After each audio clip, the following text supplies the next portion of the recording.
All right, now, everybody. Quiet, listen to me. We're going to start a show. Now, some of you people have been with me before. You know it's going to be a tough grind, but we're going to have a show.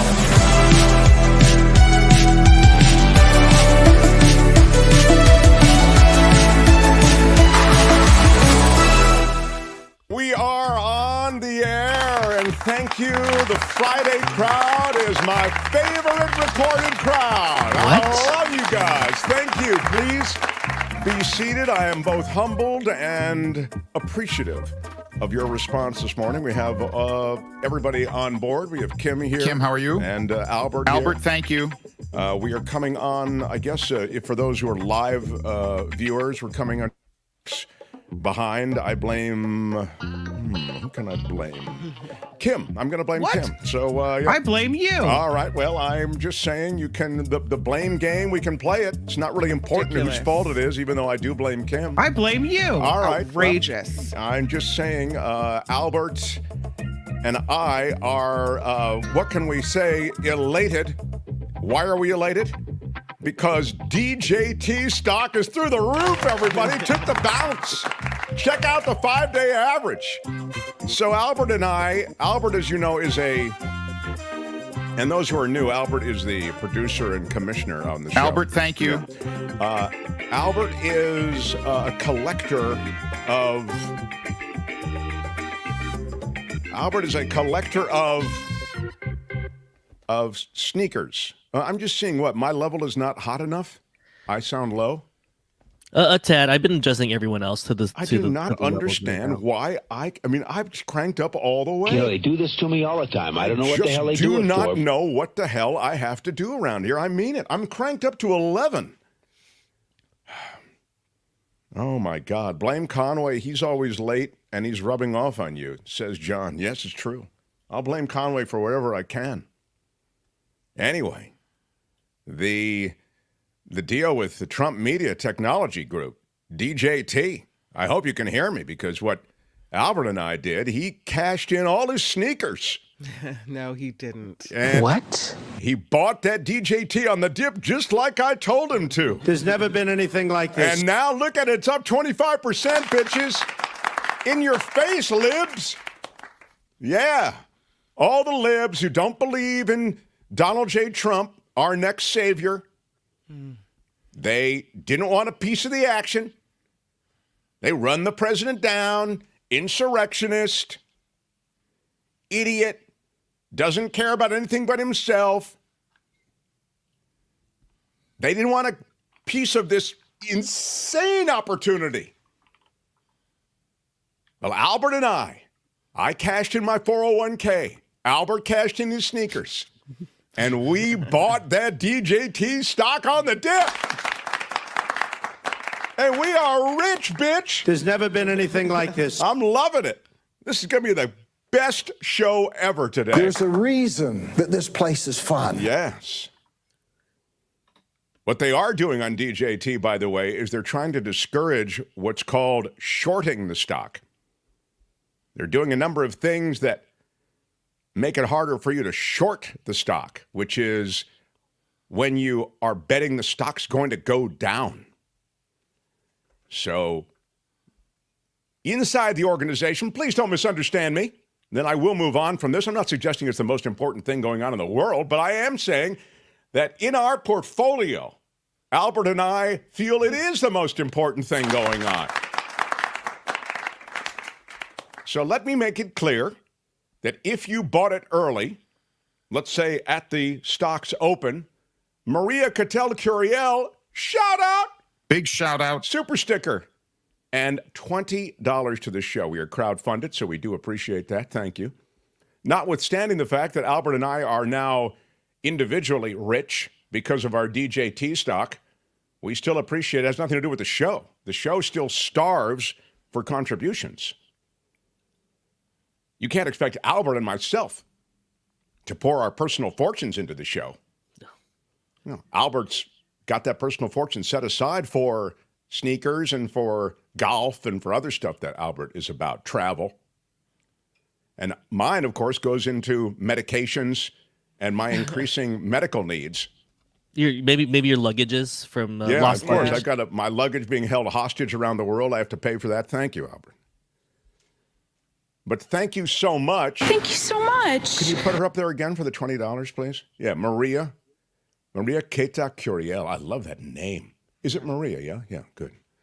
Anyway, thank you, Maria. Big shout out again. And then now, I'm sorry, and then the other, Pamela Kirby, always a supporter. Big shout out, Pamela. Thank you for a $5 super sticker.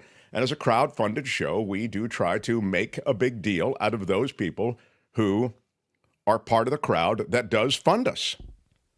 And in that spirit, I hadn't intended to do this. Buy hell high, sell low, says Heather. I will tell you that, just to finish my thought, if you bought at the open on Donald Trump stock, you bought it right when it came out, and I hadn't intended to do much on this, and I promise you this will be the last of it. But if you bought at the open, which I did not suggest, I discouraged it. Albert wanted to jump right in. I said, no. You lost a lot of money if you bought it on the open. Unless you sold it in the first, hour. But 26% is that increase. The stock debuted, though, in the 70s. And now, I'm no expert, but it's in the 30s, and I think that's a lot lower than the 70s. Yeah. Yeah. So that's a big drop. Kind of fluctuating a little bit. I'm surprised. Why are they saying it's going back up? Kim, it's a complete and total mirage. Oh. There is no there. We've discussed it before, but those suckers, patriots who buy that stock are driving a lot of the action. So as long as those morons, patriots, continue to buy in and lean into DJT and recognize him for the great leader that he is and was and will be again. There's never been anything like this. They can drive the stock up. And there's also a little bit of playing the bounce that's going on. Did we get Beth Farmer? I want to give Beth Farmer a big shout out. And Luz Espinosa, $10 sending love on behalf of the Oregon Kicker Tax Credit. Love this show so much. Happy Friday, all. Oh, that's so nice. Sweet, Luz. Can you explain to me the Oregon Kicker Tax Credit? Whatever it is, we like it because it must have put money in her pocket. Kim, how are you? Bring it. Yeah. Nice job, Luz. Beth Farmer for a 21 up. Big shout out. Big shout out. Super sticker. What is it, Albert? What is the kicker tax credit? It is when the state will return money to taxpayers when there's a revenue surplus. So if Oregon's doing well, you're doing well. That is awesome. Big shout out. And well done, Albert. Albert, thank you. In a rare moment where Albert actually has the answer to a question we're asking. Very impressive. Beth Farmer, love you and appreciate you. And again, another big shout out. Oh, thank you so much. Thank you so much. Vivian Alshawa. Vivian's another one. $10 super sticker. Wow, this Friday is really rocking. Big shout out, Big Vivian. shout out. Yeah. Big shout out. When Wes is a stalwart. Thank you, Wes, for the $5 super sticker. Wow, there's a lot on the show today. We have Friday Fabulous Florida coming up bottom of this hour. We did start late, so we'll probably delay it a little bit. Michael Shure, when I say delayed, it might be a few minutes behind, 5-7 minutes behind. We're like a Swiss watch, this show. If the Swiss watch gave you a different time every time you looked at it. Thank you so much. Yes, but thank you so much for putting up with us and for supporting the show. And for giving us a thumbs up. Smash that like button like a boss. That's the other way you can help us in the algorithms of YouTube. Now, let me get to some big news going on. And as I mentioned, we have a big show ahead. Of course, our Friday show is one of our favorites. It's our of the week fun show, as well as a serious show, as well as a look back. We've got the Culture Blaster on movies. And so there's a lot to get to. So The Mark Thompson Show. It was much anticipated, a response to Iran. I mean, this is a targeted strike such that it was a message without being a true retaliation that might involve an escalation, if you see the point. In fact, I think the idea was to communicate the fact that Israel is capable of striking into Iran in specific military sites that are involved in, even though was rumored at the time, it didn't happen, nuclear weapons manufacturing, which Iran is now on track to do, as you're well aware, because we pulled out of that accord that really limited the development of enriched uranium on the part of the Iranians. And one of the reasons we did that, well, the only reason we did that, I think, on the part of Donald Trump, is because Obama had put us into it. I mean, it was, worst deal ever, all the stuff that Donald Trump said. He had no idea what was in the Iran nuclear deal, none. And there were many signatories to that deal, including Russia and China. So you had a tremendous buy-in on the part of the world community to that Iran nuclear deal. But anyway, Trump pulled us out because it was Obama.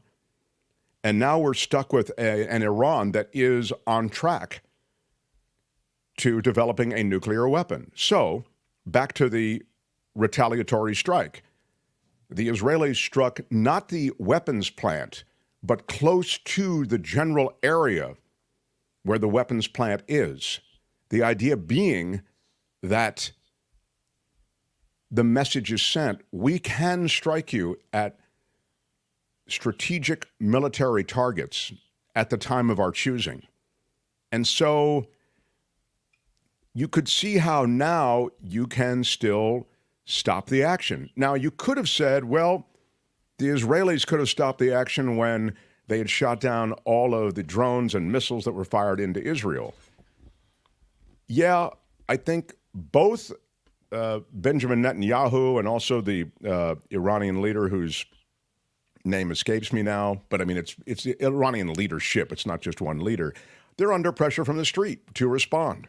And so with that said, you're almost forced into some kind of response, and so you want the response to be measured and nonetheless send a signal. And if that was your goal, I think the Israelis reached that goal. I don't know that it's the end of it, but I hope it is the end of it.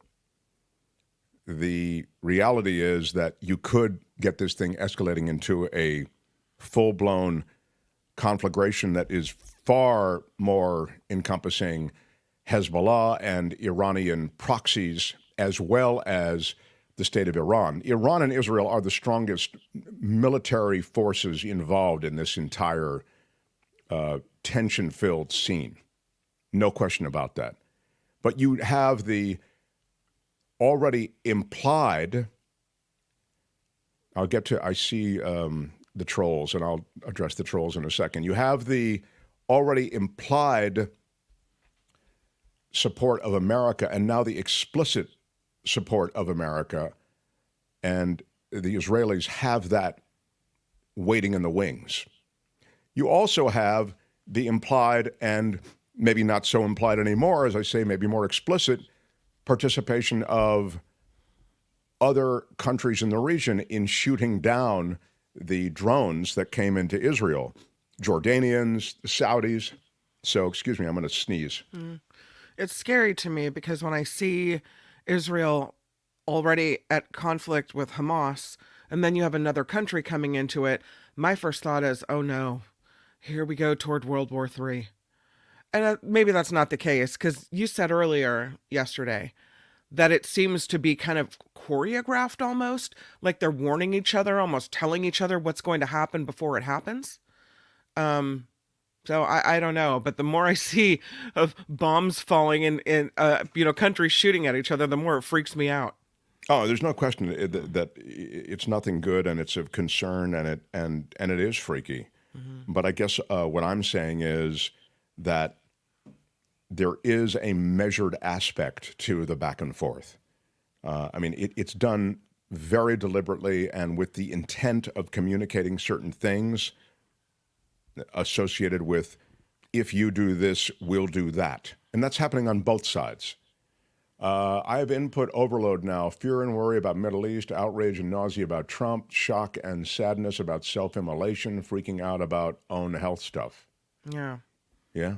It's a rough Well, that time. is the hat trick. I wish we had something for you. I appreciate the total freak out is something that is warranted. I wish I could tell you, don't freak out. I have what's I've mentioned this to you before. It's normalcy bias. You know, the general disposition mentally to suggest everything's going to be okay, and it conflicts and fights with something else that you know I have, which is utter pessimism about the human race and human species. So I'm fighting these two things. This sense that things are going to be okay and always sort of a reversion to the okay mean, and the fact that you can have very little to no faith in humanity and you'll be right in having no faith. But the only other specifics I would say, excuse me. Yeah. Oh, it must be coming down with a cold or Excuse something. me. Maybe. No, I think it's allergies or something. Maybe it's all the medicines that you're putting me on. There you go. The difference between the Israeli retaliatory strike and the Iranian retaliatory strike, and when you talk about choreography, I think this is important because I think these things help shed light on the choreography of it, to use that word. The deliberate, almost theatrical nature of the messages sent militarily. The Iranian strike, you'll recall, was warned of by the Iranians hours before it happened. That's why we talked about this, the successful intercept of those missiles and drones was made easier because of the warning. They could have had Hezbollah with a surprise attack on Israel. And Hezbollah is right there in southern Lebanon. So you could have had that in a very strong way. That would have been I think that could have been really the start of a war. And the attempt to push Hezbollah back to the north. But in any case, they didn't ask for their proxies to do anything. They wanted to show, and in this message sending, that they could, from Iran, send these missiles and drones into Israel. So again, they announced that. It's in contrast to what the Israeli retaliation was. That was not announced. In fact, Israel hasn't even claimed credit for it yet. So I think that is important. I think they're trying to keep things not so much on the down low, but to keep the burner on simmer. And that's important. I don't think either side is spoiling for a war or for an escalation, but both sides feel obligated to ramp up their response. And so you'd certainly think now, I know I'll get to all of the trolls in a second.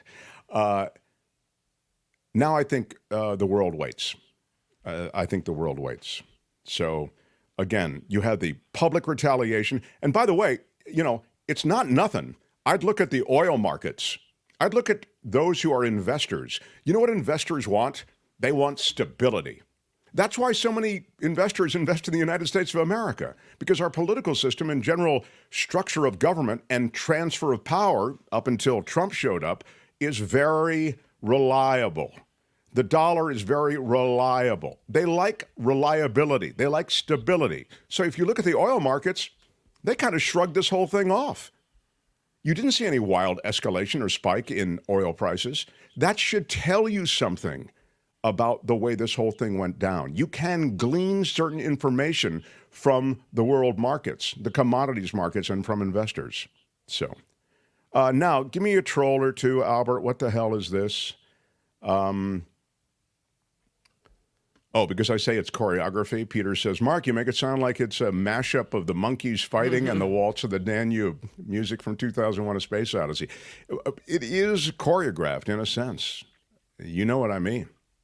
How should the United States respond, or should we?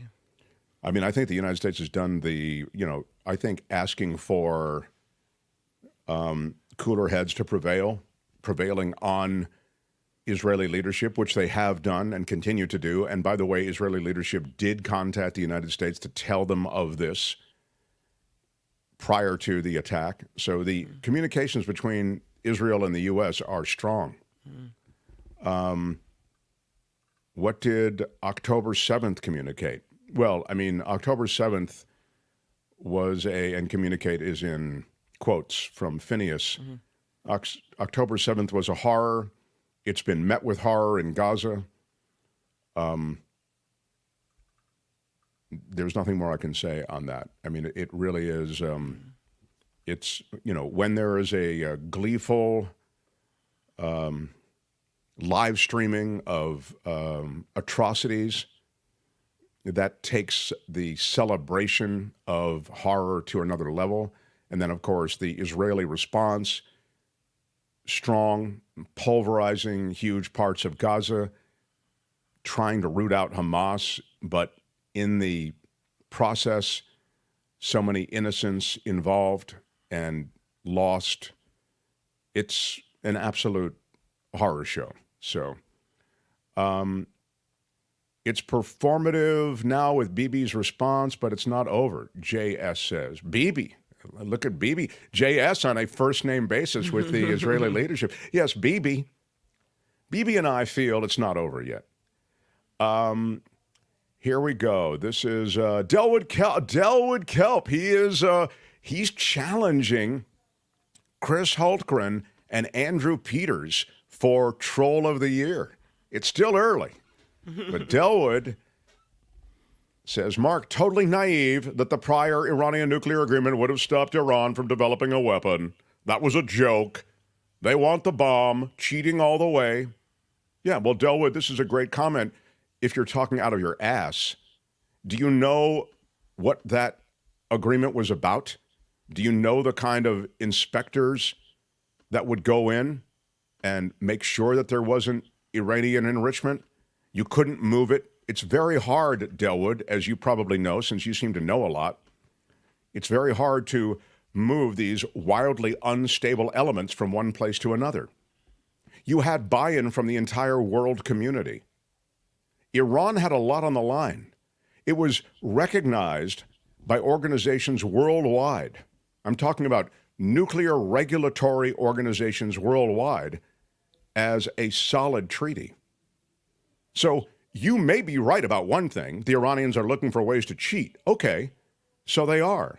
But you have a kind of stewardship now of their program and surveillance of their program that has been sanctioned by them. That was, I think, a really important agreement. And Trump pulled us out of it because he didn't know what the hell he was doing. It was like all things, a thing he voted on. Worst deal ever. Can't believe we made it. He didn't know anything about the Iran nuclear deal. Nothing. And honestly, Delwood, with all respect, and I don't know what respect you deserve, but with all respect, I don't think you knew a lot about it either. You're just about Iranians are going to cheat, blah, blah, blah, blah. Well, even so, as I say, you can keep an eye on what was going on. Karen says the Iranians don't have rocket capabilities to launch at hundreds of miles, let alone thousands. If they put their missiles in Gaza to strike, that would be bad. Yeah. Yeah, and this is my point from A-Gulf. Weapons inspections are better than lack of weapons inspections. Thank you. All right, we'll continue. How can I get a little palate cleanser with The Mark Thompson Show with my Gail Guthrie, who is a Hall of Famer. She is a Hall of Fame supporter. As you know, if you go into Thompson Terrace on the Metaverse, you will find a statue to Gail. Happy Medical Laboratory Week. That's a real palate cleanser right there. Yeah. We are the professionals who work hard behind the scenes to diagnose diseases, hopefully early. Gail Guthrie with $10. Big shout out. Big shout out. I just got a bunch. And you tell me about this. Now, can I share a little personal thing? Happy Medical Lab Week, Gail. Yeah. I had a bunch of medical labs done, and I was on no medicines before. Okay, so a month ago, I was on no medicines. None. and I've been on no medicines for a while. But the doctor looks at the labs, and he doesn't like a little bit of plaque buildup or something, cholesterol or whatever. So he's got me on statins now. Okay, that may not be a big deal. I'm sure there are a lot of people on statins or whatever. But then he looked at blood pressure, and he asked me to record blood pressure for him. And he looks at the blood pressure and says, I want to put you on heart medication. He also did an EKG. So they did an EKG. They did this ultrasound, okay, with the EKG. They look at your arteries, or one major artery, right? Mm-hmm. And then they make a determination. Now, this is the blood pressure. Kim, is this high? I have 134 over 74, 136 over 77, 133 over 80, 124 over 68, 134 over 64. Yeah. Now, then I get 149 over 92 or 146 over 91. They do go up into the 140s. And then 136 over 80. That was just a few days ago, 136 over 80. Yeah. It doesn't seem so bad, does it? Well, normal blood pressure is the top number should be below 120 and the bottom number should be below 80. Oh, okay. So mine is high. Mine is marginally high. Yeah. I mean, mine's in the 130. If your top number is 130 to 139, yeah, which you had some over there, or and your bottom number is 80 to 89, that's stage 1 hypertension. Okay, so do they put you on medicine then? Well, yeah. You're going to do something about it, right? You have to, yeah. All right. Stage 1, 140 or higher is stage 2 hypertension. All right. I don't know what stage 1 and stage 2 mean. I don't know. Well, at stage 2, your doctor talks to you about meds. Okay. So that's what you got. I'm not on stage 2. I'm on stage 1, and he's not talking. He's telling me to get on meds. I heard you had 140. How many 140s did you have for that? I had a handful of 140s. Yeah, definitely. That's stage 2. That's why. Yeah. Well, I mean, my doctor knows what he's doing. I mean, he's really impressive. He's Emil Schaffhausen. Yeah, the third. Yeah, that rapid knowledge, courtesy of Google and the Mayo Clinic. Oh, Google and the Mayo Clinic. Yeah. There is something wrong, says PT. A vegan shouldn't be having these problems. I know. That's what I said. I want my vegan money back. I want to see a manager. Might as well have a steak. Doug says, okay, so I said a prayer for Mark because I'm a Christian. Your blood pressure isn't too bad. Oh, I don't know. Well, thank you, I guess, is what I should say. Yeah. Right.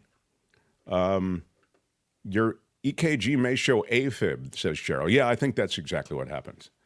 140 can damage your kidneys. Oh my God, it's just awful.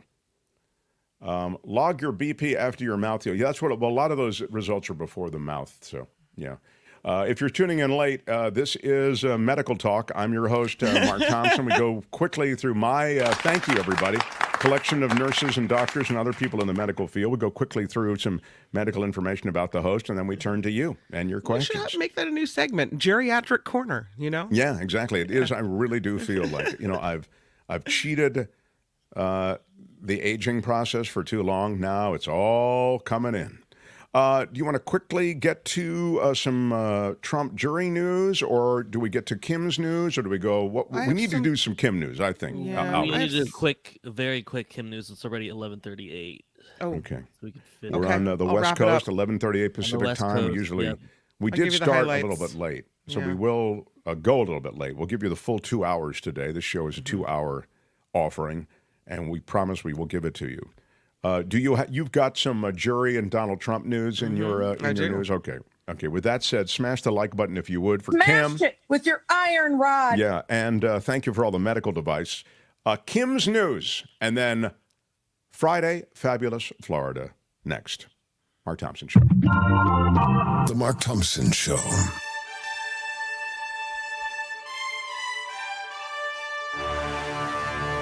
On the Mark Thompson Show, I'm Kim McAllister. This report sponsored by CoachellaValleyCoffee.com. Something pretty disturbing happened outside of the courthouse in New York today. A man set himself on fire right outside the Donald Trump hush money trial court proceedings. Police rushed to the scene with blankets and fire extinguishers. It's unclear right now if this person survived. It happened in a little park right across from the courthouse in a designated protest area. The person was remaining motionless, but again, emergency crews were on the scene there. The whole thing went down live on CNN as well. Opening statements could begin as soon as Monday in former President Trump's hush money trial. Meanwhile, all 12 jurors and a panel of 6 alternates have been seated. The panel will decide the fate of the first ex-president in American history to stand trial on criminal charges. So that's quite a claim to fame they have, right? There's never been anything like this. Okay. More conservatives backing the effort to oust House Speaker Mike Johnson. Wow, they're lining up to get him out. Arizona Republican Paul Gosar announcing today he is also supporting the motion to vacate Johnson. God, he is an absolute put forward by Georgia Republican Marjorie Taylor Greene. Oh my God, that's one long car drive you do not want to be in.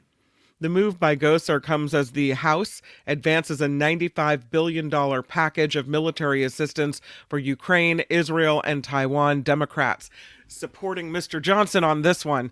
And so now that's created quite a stir. Well, let me just say one quick thing about this. First of all, Mike Johnson has really slow-walked this. As you know, this support for Ukraine, for Israel, et cetera, but mostly for Ukraine, has been slow-walked. He had this bill 6 months ago. He slow-walked it, okay? He did not want it. He went from this guy who wanted nothing to do with supporting Ukraine.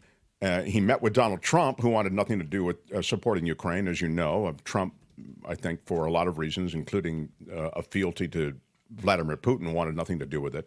So you have Johnson very much in that camp. And then, okay, this is extremely important, then he changes course completely and all of a sudden supports monies for Ukraine.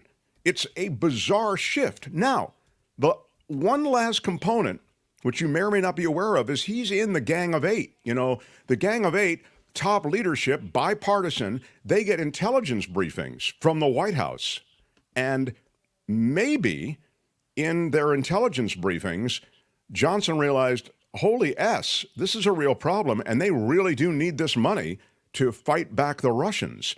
Now, I would just add, though, this is coming so late in the process and in the pleading that Ukraine has been doing for support that it may be too late.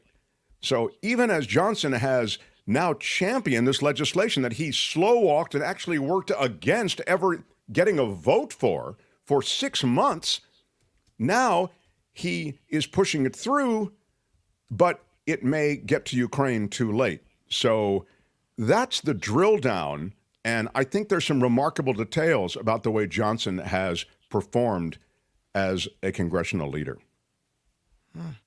Well, we'll see. I mean, 3 doesn't mean that he's going to be ousted, but we'll see how it goes. They're having a more trouble at Columbia University. It looks like more anti-Israel protests are taking place on campus. Yesterday, the New York police confirmed 114 arrests were made after school officials called in the police yesterday afternoon. Officers cleared out demonstrators that were camping on the school's south lawn. Mayor Eric Adams said the school students have a proud history of protest, but they aren't allowed to trespass. California spending more money on homelessness. Nearly $200 million will go to cities and counties to move people out of encampments on state property and into temporary permanent or permanent housing. The grants will support 20 projects in 17 communities: Los Angeles, Marin, Monterey, the cities of Fresno and Oceanside. Governor Gavin Newsom says a team will be dedicated now to auditing and enforcing whether local governments are meeting their goals to reduce homelessness. This just after word that the state lost track of how much it's spending and where that money is going and whether it's really going to where it needed to go. Oh, man. We're just throwing money again. Here we go with the plastic bag bans. A full plastic bag in grocery store banned could soon get the green light in California. State Senator Catherine Blakespear, a Democrat from Encinitas, is writing this proposal banning all plastic bags now at grocery store checkouts. Not I can buy one for 10 cents, but you can't buy one at all kind of thing. So the bill already passed the Senate Environmental Quality Committee this week.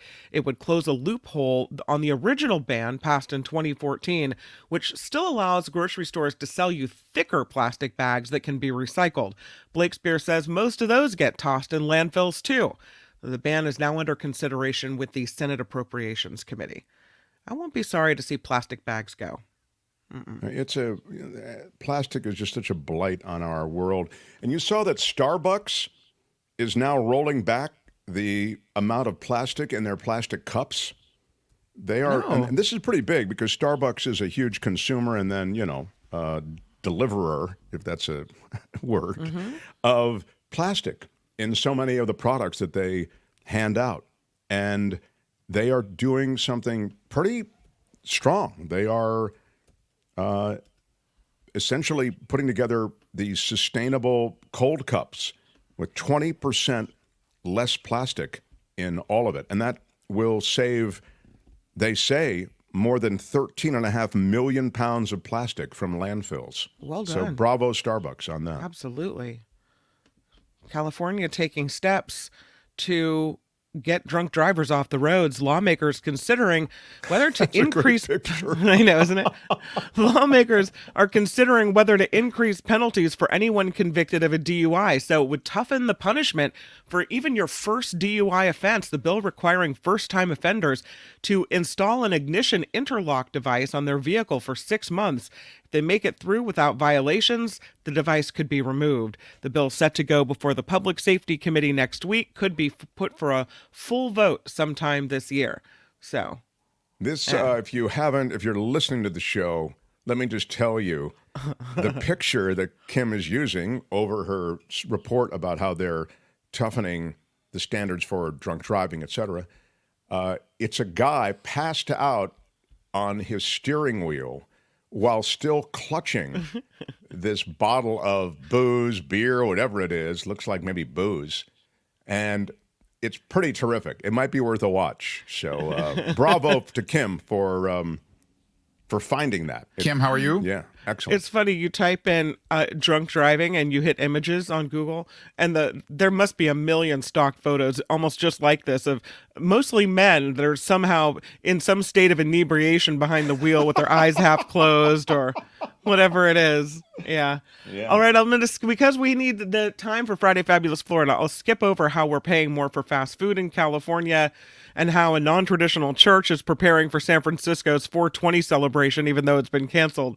And I'll just end it by telling you that San Francisco is going to be receiving some giant pandas from China. Mayor London Breed sharing the news yesterday while on a trip to Beijing, calling it a momentous opportunity. She said the animals will be added to the San Francisco Zoo as part of China's panda diplomacy program. The zoo had hosted pandas as part of a global tour in the 1980s, but this marks the first official lease agreement for them to live in San Francisco. The goal is to renovate an existing facility so the pandas can arrive by next year. There are currently only 4 pandas in the United States, all of them at the zoo in Atlanta. So it's a big deal that San Francisco will get a pair. It is. I love it. They're very cute. They are super cute. You don't, I think, necessarily want to. They're not as cuddly as they look. They're not like stuffed animals, They look puffy and nice. They're super goofy, though. If you look up any panda videos, they're like falling out of chairs, falling from things. They're like very, very aloof. Mark, very aloof. Yeah, they're so sweet. This report is sponsored by CoachellaValleyCoffee.com. It's the place where you want to go and get your amazing coffee and tea. I know, you're thinking, I already have coffee and tea that I drink. Why do I need to change things up? I'm happy with what I got. Well, let me tell you, it's only that you're happy with what you have, only because you haven't had this yet. This stuff is good. The tea is what I drink, and it's amazing. Mark There's loves never the been coffee anything as well. like this. Yeah, It's it true. really That hasn't. would be applicable. Yes. Yes, CoachellaValleyCoffee.com. Nobody has ever put something like this together that I've ever seen. It's a Coachella Valley coffee, people. That's what they do. They put stuff together. There is nothing in And our history that quite compares to to this. CoachellaValleyCoffee.com. Yeah. And just for being a Mark Thompson Show listener, you get 10% off. Mark T. All at checkout. Enter it together.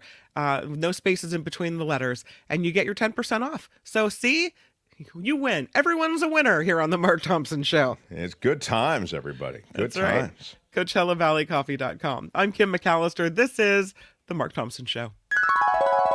The Mark Thompson Show. Yeah, kids, we are here. I know we're running a little behind. It's kind of exciting to have so much great stuff in the show, stuff of concern, stuff to bum you out, and stuff to uplift you. We have it all.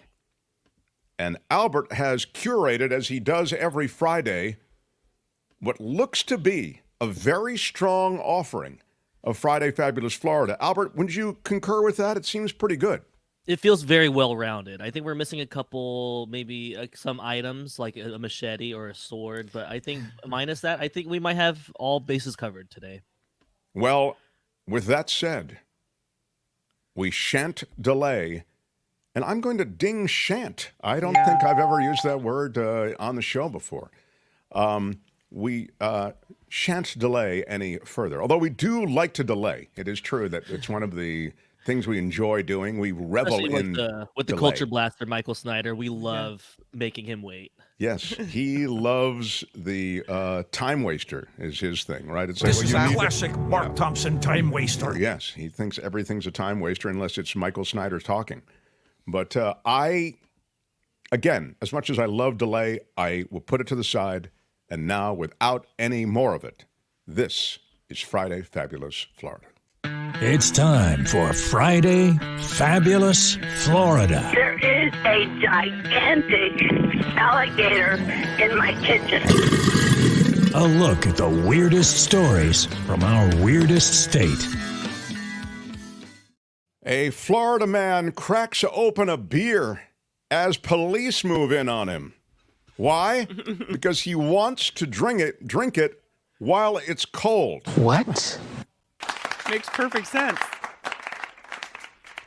In body cam video from the Port Orange Police Department, you can see that even as officers surround this guy with guns drawn, he has a beer and doesn't want to let it go. He has good hair. On the Mark Thompson Show booking photo scale, where do you put him? I ask you, Kim. I'm going 6 or 7, maybe. I agree. Yeah. He looks like, is it Ryan? Who's the quarterback who's now an analyst, Albert? Ryan Fitzpatrick, Fitzpatrick. right. Ryan Fitzpatrick did go to Harvard, though. I don't think he'd be getting caught in this type of mess. You think that's where the comparison can end, just in the look? Just based off looks. We have a 7 here. Gordon with a straight 10. Wow, Gordon really likes his look. Jim Shields. It does look like an actor's headshot. Who said that? He's very Scottish looking. Ren says it looks like an actor's headshot. It does. He's got a big beard. You're right. Scottish or Irish looking with the big hair. He could totally be an Outlander for sure. Yeah, he looks great. Why would a guy like that? You can see why a guy like that doesn't want to put his beard down. You know, he's not used to having to. Anyway. Come take it from me. Back to, I'm going to give him, I'm going to give him a 9. Yeah, I think that's a very strong look. So, apparently, officers were responding to the sound of a gunshot, and they were there because neighbors were concerned about that. They arrive, and they're talking with a man who said that the neighbor had threatened to shoot them. Another round is fired during the conversation as the officer is going in search of the shooter. When the officer finds the shooter, who is identified later as this guy, Brett McPeak, he can be heard telling McPeak to show him his hands and stay put. And that's when McPeak asked the officer if he would mind if McPeak cracked a beer. Before the officer can even answer, McPeak tells the officer he's going to crack a beer. What? I mean, he knows he's not going to get one in jail. This might be his last opportunity. We're showing you the video now if you're watching on YouTube. The officer can be heard asking if McPeak has a gun on him, and he says no, but admits that there are firearms in the house. McPeak goes on to say, "This beer is cold, sir, and I want to drink it. I just want to drink this beer. Is that cool?" Eventually, officers negotiated with McPeak and took him into custody. Police say that McPeak did not have a gun on him at the time of the arrest, but 2 handguns were found on the property, including a .38 Special revolver with a spent shell casing, so they think maybe he had discharged it at some point. He was charged with aggravated assault with a firearm and using a firearm while under the influence of alcohol. Bad mix. Not what you wanted to see, no. We charge him with the cutest booking photo of our crew today. So I'd like bravo. to think that they put the under the influence after they let him potentially crack open the beer. It's like, well, if you do that, we're going to charge under the influence. You're just adding to the charges. Wild idea, but it just might work. Yeah, now you're under the influence, brother. Thank you. Don't do it. We'll take a couple of swigs before we put the cuffs on you. Drinking while shooting. A Florida man uses a cardboard box to hide his face while breaking into Port Orange businesses. Ooh, it's a wild idea, but it just might work. Port Orange man is behind bars, allegedly taking a piece of cardboard from a garbage can and using it to conceal his identity while he broke into multiple businesses. There he is, I mean, he in must all really his glory. must need what he's stealing if he can't even afford a real mask, right? Deputies dispatched to a panic alarm that went off in a business in Port Orange. The owner saw that 3 cameras were ripped off the wall and taken by a burglar, along with a JBL speaker. Shortly after that, a bag containing the stolen items was found in a dumpster outside the back of the business. When detectives reviewed video footage, they saw this guy on a bicycle pull up next to that same dumpster, attempting to cover his face from the cameras with a box. That same box was found in the front of the burglarized business. More footage shows that the suspect was crawling around on his hands and knees into the business before rummaging through items behind the front lobby desk while still on his knees. 2 additional burglaries also happened later. This guy's burglary run took a month. Well, the Spruce Creek laundromat was burglarized also. And when you do that, that is a bridge too far, ladies and gentlemen. And after reviewing several batches of video surveillance, detectives determined that this man, Alan Gaudreau, was the prime suspect. He matched the description of the person at the site of the burglaries. I agree with that. It's definitely, we're having a good hair day. He took a box out of the dumpster and admitted that he used that to conceal himself and break into this Port Orange business. He also admitted to burglarizing 2 laundromats and a stop-and-go convenience store. He's busy. And I, though, on the Mark Thompson booking photo scale, I'm giving him a 6.5. I'll go 7. Yeah, all right, 7. Heather says he looks like a great value Sammy Hagar. Yeah, he does. I think he's got a Sammy Hagar-ish look. Yeah. Yeah, the hair off to the side on the shoulder is a very strong look. That's Yeah. not a common booking photo etiquette. No, that's true. That's true. He took a moment before he and he looks like Michael Bolton, says Gail. Maybe. If you squint your eyes a little bit, if you squint your eyes, you step away from the screen. Meantime, a Florida dude is arrested after allegedly pelting his roommate with anybody? If you guess pizza dough, give yourself pizza. points. I wouldn't have guessed Pizza that. dough. Yeah. No. A Florida man arrested after pelting his roommate with pizza dough because he was making coughing sounds that he didn't like. Joseph Tresselt, 32, seen here, charged with criminal mischief and simple battery after the incident that unfolded at a St. Petersburg apartment.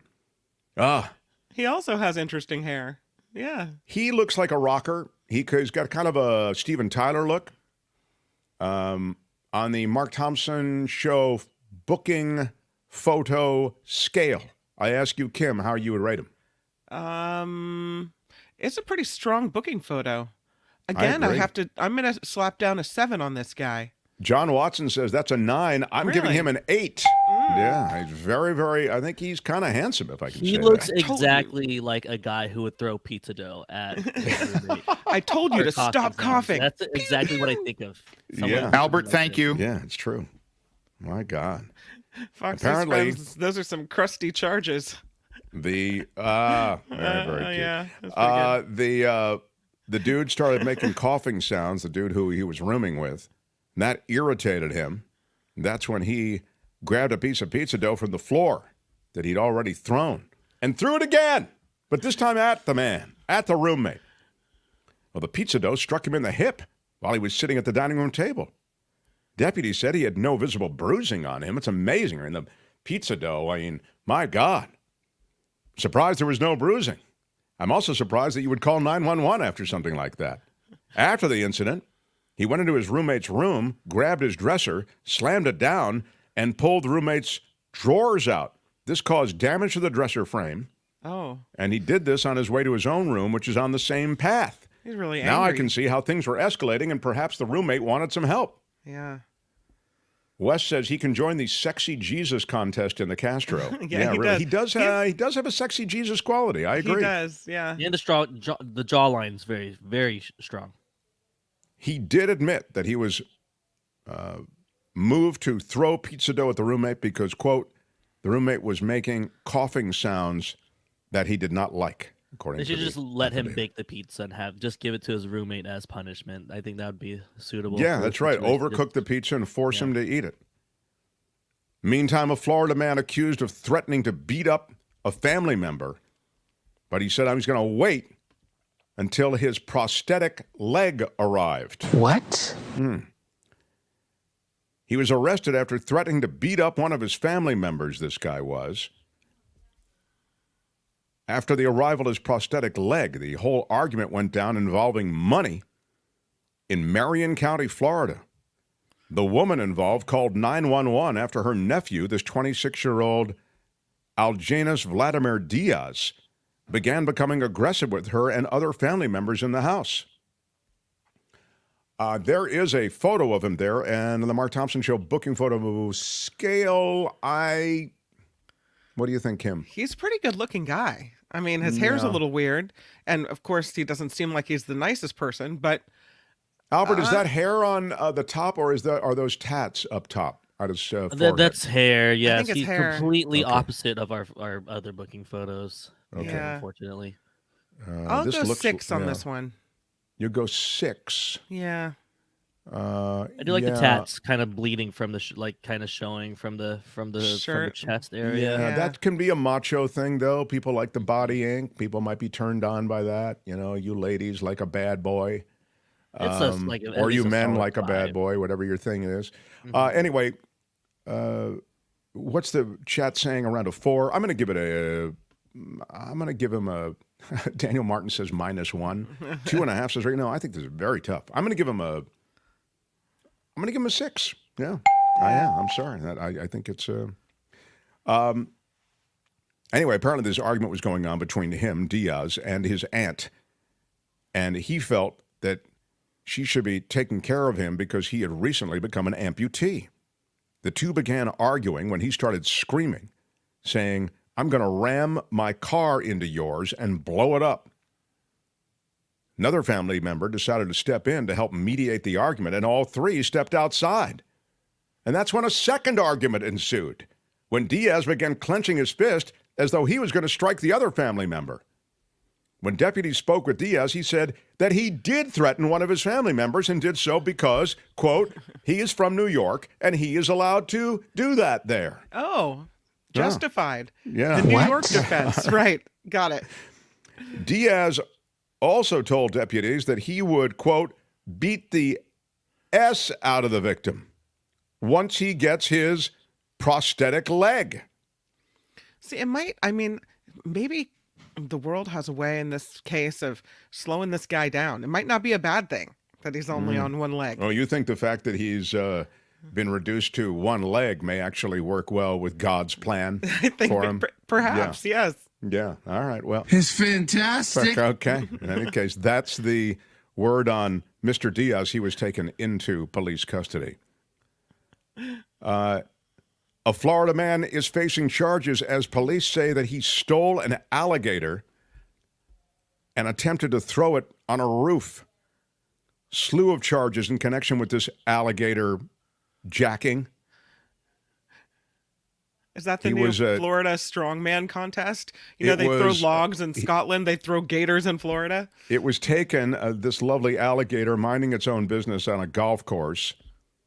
This guy jacks it, attempts to throw the reptile on a roof, telling officers that he was trying to teach it a lesson. I'm willing to bet there's alcohol involved. Yeah. I'd be willing to bet my lunch that there's alcohol involved. There certainly is a misguided strategy involved. The man who police identified in a Facebook post on the incident as William Bubba Hodge, arrested and faces 5 charges, including animal cruelty, burglary, possession, and injury of an alligator. This is all according to the Daytona leave Beach the Shores. gators alone. As you know, I think you should lock them up, throw away the key. Mess with an animal, you're done. Officers from the department said they witnessed Hodge carrying the alligator down a state road. The 32-year-old was arrested after he was seen grabbing the alligator by its tail, stepping on it twice, and trying to throw it on the roof of a bar. The roof of a bar, even better. Yeah. Okay. Right. Meanwhile, the heaviest Burmese python, or at least one of the heaviest Burmese pythons ever recorded in the Everglades, was caught by Florida Fish and Wildlife. Oh, look at that. That's a big guy. The Florida python weighed 177 pounds and stretched nearly 17 feet. We have a picture of it now. According to the data, this snake weighed the most on record. Is the 4th heaviest that they have on record. It's also the 22nd longest on record. Wait a minute. It's the most, it weighs more than any other snake on record. Okay. And is the 4th heaviest on record. How is that possible? Either it weighs more or it's the 4th Something's heaviest. not What right is it? there. Yeah. I don't know. Anyway, the heaviest of the species that they've caught was a 215-pound, 17.7-foot female python in 2021. The longest snake was removed by someone that measured 19 feet. So, in any case, Burmese pythons are non-venomous constrictors. They are invasive in Florida. That is not a native species. They don't bite you. They just squeeze you to That's death. right. They typically live in or near the Everglades. And they are illegal to have as pets, and it's probably because someone had them as a pet and released them that they are there to begin with. And finally, my friends, our big finish after the Burmese python, we have this. Back to human beings. A Florida man driving 108 miles an hour on I-95 did it because, quote, I was in a hurry to see my girlfriend. Oh, Yeah. That's love right there. Yeah. Great excuse. There is the booking image. And on the Mark Thompson Show booking photo scale, we will give it he looks tough, but he's kind of handsome tough. What do you say, Kim? He's got a little edge to him. Like he's looking at the camera like, I don't really care what you're doing to me. He's got that bad boy look that you like so much, Kim. Kim, how are you? And his heart is full of love. Oh, yes, that's right. He did it because he was hurrying to see his girlfriend. Yeah, there's a lot going for him here. Yeah, Karen says, not cute, but points for romance. We'll give him a 6. All right, there it is. He's 27 years old. He was driving 108 miles an hour on I-95 in Brevard County because he was in a hurry to see his girlfriend, Axel Sobravilla of North Lauderdale. I love that first name, Axel. Arrested on charges of reckless driving. And when the deputies stopped him, he said he was in a hurry because he was traveling to see his girlfriend. She lives in North Carolina. Well, I hope that those crazy kids enjoy each other after he gets out of police custody. Now, let's go through the favorites. What do you have as the potential favorites in the chat, please, Albert? I have beer won't stay cold, Joe cardboard box, wait till my leg ships, and needed to see his girl. Those are our 4 options. Feel free to write in the. I thought about alligator on the roof. That was not nice to the alligator, so I didn't include it in the poll. But you can feel free to write in whatever you want. Yeah, you can write in whatever you want. You can also please add in the comments. We do look at your comments, and they help us curate. You know, the curation process is dependent often on audience input. So I would say we pay too much attention to the audience here, and that's mostly because of me. I'm so concerned with trying to appease the audience and give them what they want. So you as audience, you have power. Feel free to comment after this video. You may watch this video in 2 days. Please feel free to comment. In any case, here is, because we will have to vote on a favorite, what you've just heard. The Florida man who cracks open a beer even as the cops move in on him. Why? Because he wants to drink it while it's cold. A Florida man used cardboard box to hide his face while breaking into Port Orange businesses. The Florida man arrested after allegedly pelting his roommate with pizza dough. The Florida man arrested after threatening to beat up family members once his prosthetic leg arrived. I hope none of you people are around here, because when my leg arrives, I'm going to kick some ass. A Florida man is facing charges as police say that he stole an alligator and attempted to throw it on a roof. The Florida Wildlife Commission captures one of the heaviest Burmese pythons ever recorded in the Everglades. And the Florida man driving 108 on I-95 because he was in a hurry to see his girlfriend. We don't want to pick a favorite. It's like picking between children, but we must. And we go to you, Kim. What was your favorite? You know, the cold beer, it really grabbed me right off the top. And despite the cruelty to animals, this just so quintessentially Florida. I have to go with guy throwing alligator on roof because roof of a bar. Roof of a bar. You're right. There are a lot of Florida boxes being checked there. Mm-hmm. Quintessentially is a ding word. And what do you say, Albert? It's hard to not go with this one because there's just so many things that you even mentioned it too. It's the guy with the prosthetic leg. Like he's a newer-ish amputee. He's just waiting. He's checking the shipping status on that leg while everyone's just pissing him off at home. He's just waiting. He can't kick their ass, Mark. He has to wait till he gets his leg. Yes, for me, there is no choice. Oh, first of all, what is it in the chat? What do they say? The cold beer. I think the cold beer is the best one. Like, hold on. Cold beer guy is Let me crack open great. this cold beer before you arrest me. Listen, put your hands behind your back. In 1 second, let me just take a couple of hits. You want to get this before it gets warm. The dude with the prosthetic leg, though, it's too perfect, and it was sent, I believe, by Michael Shure, which is pretty terrific. Also, I think, I love the New York defense. Yes, exactly. Absolute perfection, Albert. Well done. That's Friday Fabulous Florida for today. This has been Friday Fabulous Florida. There is a gigantic alligator in my kitchen. Y'all come back now, here.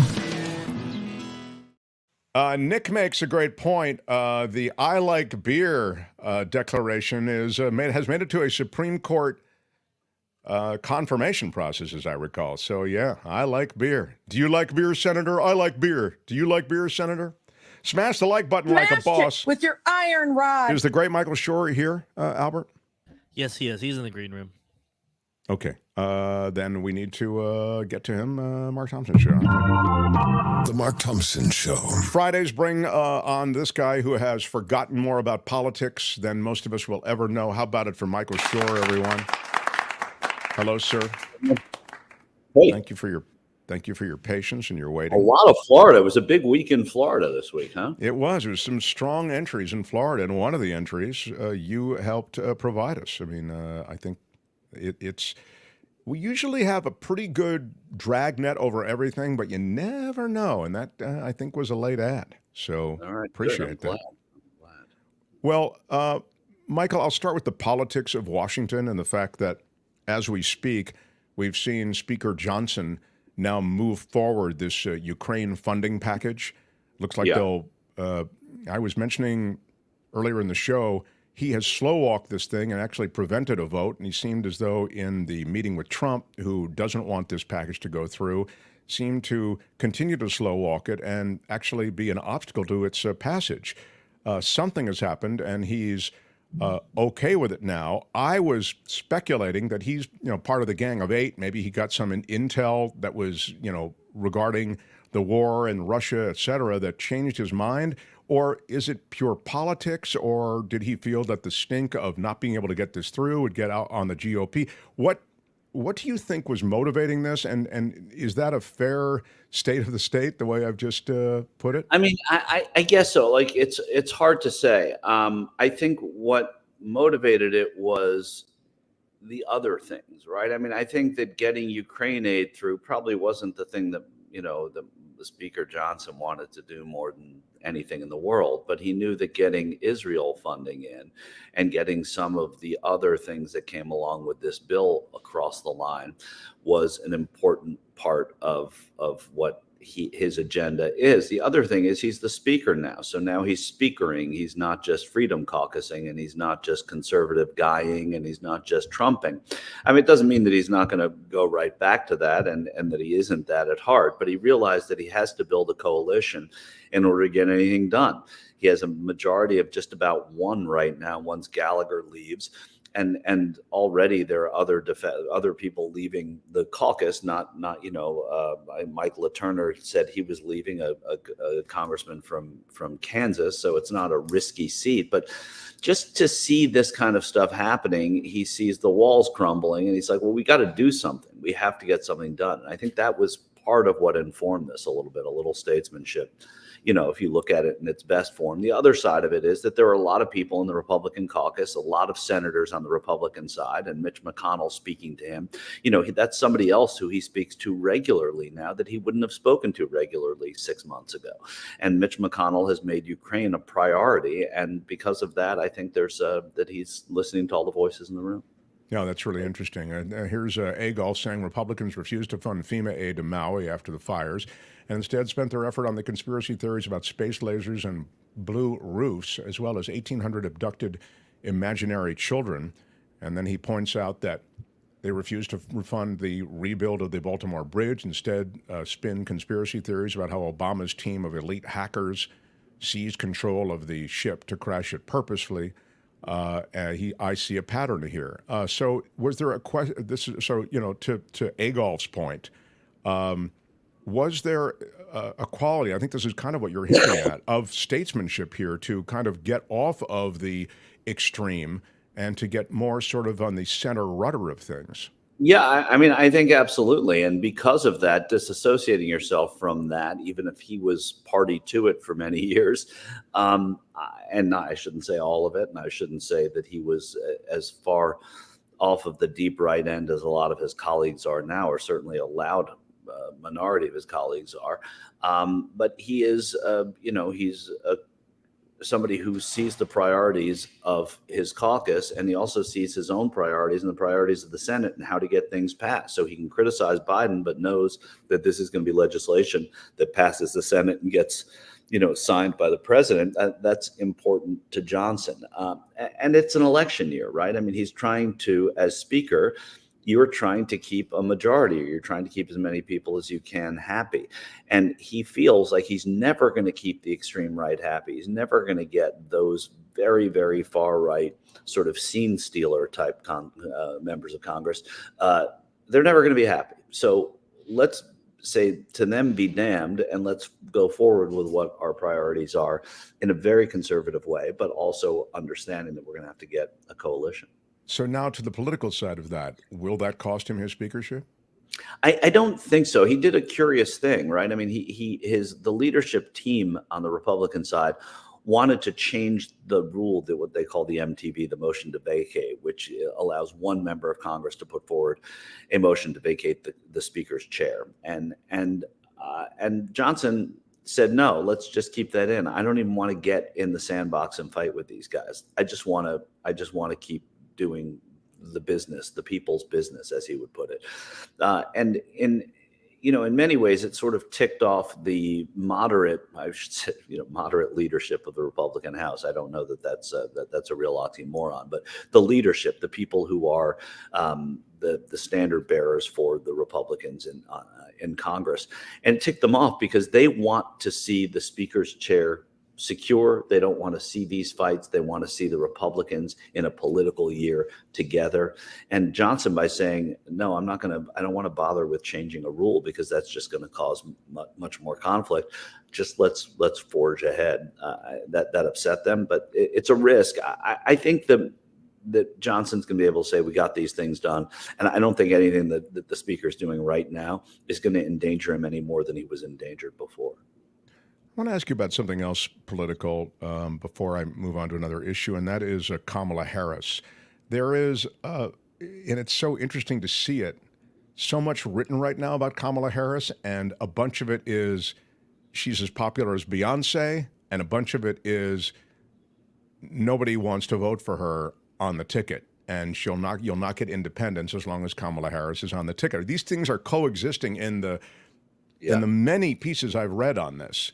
I mean, I don't believe either in a big way, right? I mean, typically I've always been a believer in the notion that not a single person votes for the vice president outside of their family, right? I just don't think that anybody goes to the polls and votes for the vice president. I think 2024 will be different for many voters because of the president's age. But I think that the people that are prevented from doing that, I still think they're deciding between Donald Trump and Joe Biden. And I don't know that the vice president is going to play a big role in terms of making a difference in this race. I don't think she's as popular as Beyonce. I don't think she needs to be. I don't think she's, as unpopular as the people who say they'll stay home to not vote for her, because there'll be a handful of those. I just think that she's the vice president, and she's not going to leave the ticket, and they're not going to kick her off the ticket without any cause for it, because that would be politically fatal for the president. One of the things that I see is this is in the criticism of her, and a lot of the stuff is kind of man on the street stuff, the sort of thing that you're very familiar with, because while it may give you a slice of the electorate or of opinion, it's somewhat artificial, and yet you try to get a representative slice, etc. But I've seen, everything she's been put in charge of, she hasn't made an impact with. And from the very start of this administration, I thought, oh my God, they've given her impossible stuff to make an impact. Like they've given her the border. They gave her something else that was, I thought to myself, this is, they literally just dumped on her desk these things that she would be the figurehead for all these things you could literally make no progress on. I mean, that would be noticeable. So I always feel like that criticism of her is not fair. Plus, the VP can only do so much, and that's kind of what you're saying generally. Yeah, and every vice president gets their little assigned role, and then they fade off into their little nook of the world, and they sit around and do very little, right? I mean, they're advocates for the administration. They break ties in the Senate, which she's had to do more than several other vice presidents. But what's a big piece of action that was impactful in election that a vice president has ever accomplished? Al Gore was signed with shrinking government and sort of taking a lot of the red tape out of government and a lot of the bureaucracy. He did that. They say it went, but nobody went in 1996 and voted for Bill Clinton or for Bob Dole in that election because of over that fact. Over Al Gore did this and he did a good job at it, or he did a bad job at it. I mean, nobody pays attention to it. And yeah, she was given thankless tasks. That's what vice presidents get. Immigration is a big issue this year. People can point and say, immigration is a mess. On the other side, they'll say that, and they can say it's because of Kamala Harris. It still doesn't matter. The people that don't want to vote for Donald Trump are not going to vote for him, and they're not going to vote for him because Kamala Harris is the vice president in numbers that are going to be significant enough to matter. You know the Trump crowd better than most because they send you out to these various places. And we've talked about it before, kind of it's an elucidative experience on one level, and it's also a frustrating experience. And but it's certainly a unique experience compared to those experiences that the rest of us have. I mean, you're with these people a lot, and I'm wondering to what extent. So those are the extremists, the ones that go to the rallies, et cetera. But I wonder if you could, with that that knowledge, marry it with your knowledge of just the electorate in general, and tell me how these Trump trials and his pronouncements, how that moves the political meter for the general election. Again, it's stuff that's hard to predict right now. It's not going to be moved among the people that go to rallies, that get into cars, that are, basically Grateful Dead fans for Donald Trump, that just go wherever he's playing, right? They're not going to be affected. They're emboldened by the trials. They wear his mugshot on sweatshirts and T-shirts. They say it's a political witch hunt. They echo the things that Donald Trump says in those little moments after court. So they're not the ones that you're going to see that are affected by it. And when I get someone at those rallies who said, well, yeah, I guess it would make me think a little more if he were convicted or if he were in jail, that's a little bit down the road. The real question is what does it do to Donald Trump, the candidate, and how he is able to actually campaign and interact with voters that he has to win over, not the ones he's already won over. The other part of it is that the people don't tend to make their minds up on those things until they're done. So if there is a guilty verdict, the jury is out for a very little bit of time and not much time at all, then you're talking about a different situation, a different climate there. And I think that when that happens, that will change the tide just a little bit. But to predict it now, we don't know. We've never had it before. There's never been a president or a former president on trial. There's never been a candidate who's on trial while they're running for president and they have the nomination. So it's to predict it. What do I think? I don't think it's going to affect his core voters. I think it's going to affect some independent voters. And I think people that were close to maybe leaving Biden and voting for Trump may have second thoughts if he's convicted. I was thinking about the fealty to Trump that so many people have, the enthusiasm that he has from so many of his supporters. And I was thinking about who else at the presidential level, and maybe even, the legislative level, maybe a congressional member of Congress or senator, et cetera, had that kind of enthusiasm associated with him. And so I think maybe JFK had some of that. Yeah, of course, we weren't around to know that. I think that that would be the first person I would think of. Post-presidencies seem to have them. I think Reagan, after his White House years, had that in a way, that he was lionized and he was looked at as, the Morning in America stuff was amplified even more. But as president and as candidate, not certainly in our lifetime has there ever been. I mean, there have been people who have emboldened the partisans, right? I mean, I think that Bill Clinton had some of that. Barack Obama, certainly the first time he ran, had some of that. But it wasn't impermeable, right? I mean, it wasn't like if Barack Obama had been arrested, a lot of people would have fallen off the train. There's something that we haven't seen that is cult-like, that is not this sort of tribal adherence to somebody. I've never seen that. I don't think there's a precedent for it in American history. And finally, the Middle East, the back and forth between Iran and Israel added to the issues in Gaza. Yeah. Give me, again, I mean, you're our political analyst, so, apart from, I mean, I've seen more retired generals on television than I care to even, I could never keep up with the count. But now I turn to you for the politics of it all. I don't mean to be at all dismissing the insanely sensitive nature of everything going on there. No. But tell me how it impacts policies and the politics in this country. Well, I think the politics of this, of what just happened, right, and with the retaliatory bombing in Iran by Israel, I think that's good for Joe Biden. I think what it showed was that Joe Biden going to Benjamin Netanyahu and said, we will not tolerate nor will we support any kind of mass retaliation, any kind of attack on nuclear sites in Iran, none of that. You're not going to get our support. And so Israel said, we're going to respond. But it seemed to be, war is war, but it seemed to be a restrained response. It was like, don't do that to us again, and we're doing this to you now, and just stop. And I think to that end, I think Biden had an impact there, and I think that the presidency itself had an impact, and that always benefits the president when that happens. It's a tough spot for the president still with what's going on, supporting Israel, seeing arms deals go through, seeing this money come through Congress. He's helped by the fact that it's a Republican House that is pushing it through, that it is informed by Christians as well as Jews, and that it's not just these Democrats who are supporting it, because Democrats, by and large, especially progressive, liberal, younger Democrats, are irate over what Israel has done in Gaza. The disproportionate response to October 7th is how many of them see it. And the president has continued and showed and said words like ironclad over and over about America's support. That's going to have it's going to take a political toll somewhere.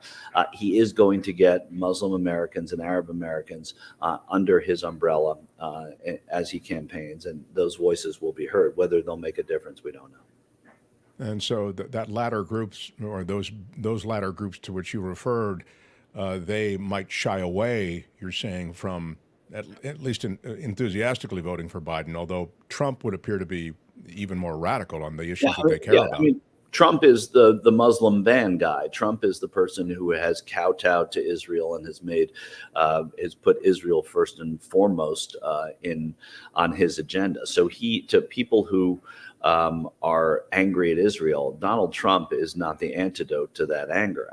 They're going to say that neither is Joe Biden, so we can sit home, or maybe it benefits a third-party candidate just because people do like to vote who are interested in these issues. That said, I don't see where it's going to make a huge difference outside of the state of Michigan. And I do think that the Biden political team and the Democrats are smart enough to know that they're going to get a lot of Muslim Democrats to say what we just said, Mark. I mean, Donald Trump is not our friend. He is not going to help us in this.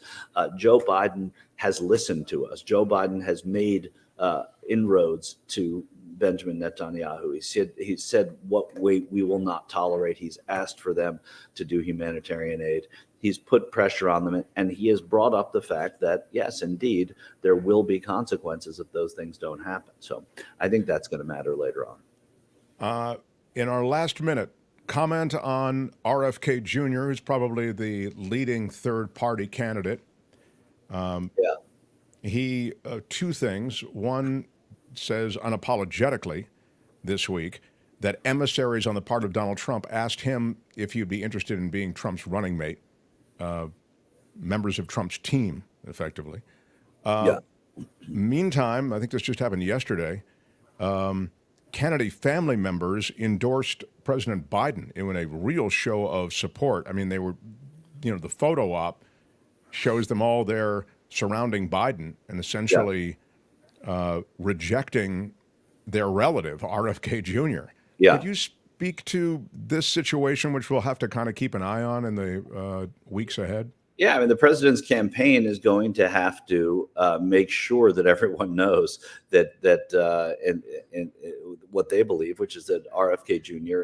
Can only help Donald Trump, that voting for him does not help the country. That's what they're going to say. And not only that, the fact that the Trump, team has made, outreach to RFK Jr., if in fact that's true, only helps Biden, because it just pushes Kennedy more toward Trump. And independent voters have a chance to vote for Trump if they don't like Biden, and they're choosing not to. So if they vote for Kennedy, that means that they're voting for somebody that Donald Trump likes, and they're voting for somebody whose campaign has had problems with people who work for it, who are supporting Donald Trump, who say that the main goal of this is to beat Joe Biden, or to see Joe Biden defeated. I don't think that the taste of RFK Jr. is going to last very long in Democrats' minds. I do think that there are going to be problems for Democrats in some of the southern states, where the Kennedy name, RFK Sr., very, very revered. And I think that that's where they're going to have to do their work, places like Georgia and North Carolina. just to put a fine point on it, Kerry Kennedy, now she's his sister, the daughter of RFK. Yeah. She said this: a vote for Joe Biden is a vote for our democracy and our decency. It is a vote for what my father called for in his own presidential announcement in 1968, our right to the moral leadership of this planet. I mean, she makes no bones about it. They're going to have to go into the South. They're going to have to go into black communities. They're going to have to say that voting for RFK Jr. is not voting for RFK Sr. And the Biden campaign knows that. And that's where their biggest vulnerabilities are as far as RFK, in my opinion, as far as RFK Jr. Is concerned. That's where the biggest vulnerabilities lie. I don't, again, think that he is going. I think if he takes anything from either candidate, he will take more from Trump, because people at rallies that I speak to, when I ask them who would be appealing to them on who isn't Donald Trump, all of them say RFK Jr. They say it before they say DeSantis. They say it before they say any other Republican. It's always RFK Jr. So the tendency there is to think that, he's on their side, and whether it's because of vaccines or whether it's because he is a thorn in the side of Democrats and they love owning the libs, it doesn't matter. He's looked at tastefully on the other side, and they have to keep driving that wedge. Michael, love that you visit with us. I have to go back to D.C. for my parents next week, so I won't be here, and I'm counting on you to be kind to Kim in my absence. And also, I think someone will be filling in for me to kind of co-host with Kim. I need you to really bring it next week. I feel like you do every week, but I just want to kind of ask you to really lean in next week. I like working with Kim more than I like working with you, so it's going to be just fine. What? Wow. You started the conversation. I just yeah, this is true. You certainly did finish it. There's no question about it. But you know what starts tomorrow? The Stanley Cup play. The Stanley I was going Cup to say something with hockey. The Stanley Cup playoffs start tomorrow. I implore all of you, everyone who is part of the Mark Thompson Show, to give it a watch. It's the best. Maud says, "Thank you, Michael. We adore you." The crowd loves their Michael Shure. How about that? Caitlin Clark does? I don't. Yeah, there you go. And that's a Taylor Swift move too, and her new album just dropped. I'm sure you want to get back to listening to it. All right, Michael. Thank you, Michael Shure. Everybody, bravo, good stuff, Michael. Man. The Mark Thompson Show. Yeah, Albert, here's what I want to do. I want to go to Kim's news, and then I want to get to the culture blaster, Michael Snyder. Are you cool with that, Albert? I'm cool with that, as long as Michael is aware. I know he's there with you, but... Albert, thank you. Oh, aware that he has to wait? Yes. Oh, I see. Yeah, he doesn't like to wait. When is he not aware that he has to wait at this show? He's always anxious. He wants to get on. I mean, I like that. That's good in somebody. You want them to want to get on the air. This is a classic Mark Thompson time waster. Yeah, it's true. So he is standing by in the green room, and Kim is standing by in the main room. Smash the like button like a boss. It with your iron rod. We're excited that you're here. It's our big finish. That's right. Kim's news, and then the Culture Blaster with what to watch this weekend. Mark Thompson Show. The Mark Thompson Show.